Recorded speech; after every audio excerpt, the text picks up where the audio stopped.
છે ને, ઘર બનતા ભીતર સે મંગલ, જબ આપ આતે સર્વ મંગલ.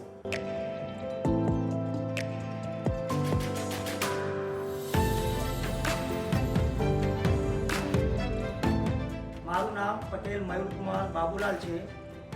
હું વ્યવસાય કાપડ ધંધા સાથે સંકળાયેલો છું. મેં જ્યારે નવું ઘર લીધું, જ્યારે ફર્નિચરની વાત આવી, ત્યારે અમે ઘરના બધા માણસો થોડા વિચારમાં મુકાઈ ગયા કે આપણી પાસે સમય નથી.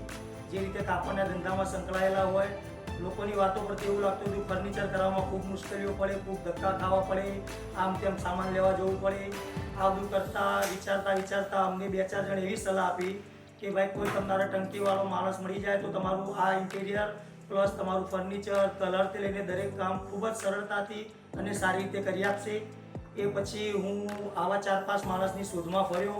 મેં 4-5 માણસો સાથે મુલાકાત કરી. છેલ્લે હું સર્વમંગલમ ઇન્ટિરિયર પાસે ગયો તો ત્યાં મને યોગેશભાઈ અને મિકિનભાઈ મળ્યા. મેં એમની સાથે ચર્ચા કરી, ડીલ કરી. મારું જ્યારે જે બી બિલ્ડર કન્ડિશનમાં ફ્લેટ હતો મેં એમને બતાવ્યો તો એમની સાથે મારી ડીલ થઈ અને એ બી કામકાજ કરવા માટે રેડી થયા. તો મેં એમને પૂછ્યું ભાઈ મારે તમારો રેફરન્સ જોઈએ છે, તો એમણે મને લગભગ એમની 5 થી 7 સાઇડ બતાવી.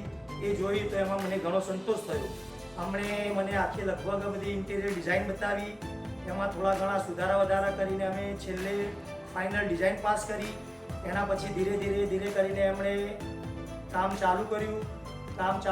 એમ તેમ મને ઘણો સંતોષ થતો ગયો અને મારો જે બી બિઝનેસમાં સમય ફાળવવાનો હતો તો હું ત્યાં ફાળવી જ શકતો હતો. એ ફાળવ્યા પછી પણ એમણે મારું કામ ઘણું સારું અને મારી સમય મર્યાદામાં પૂરું કર્યું.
છેલ્લે મેં જ્યારે સર્વમંગલ ઇન્ટિરિયર સાથે ડીલ ફાઇનલ કરી, 3D ડિઝાઇન બનાવીને આપી.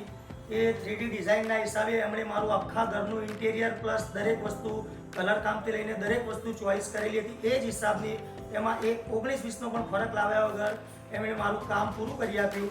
અને એ કામ પૂરું કર્યા પછી મને જે ખરેખર સંતોષ થયો એવો સંતોષ મને લાગતું નહોતું કે મારું કામ આપ્યા પછી નહીં થાય, પણ ખરેખર મને બહુ જ ધાર્યા કરતાં પણ વધારે સંતોષ મળ્યો.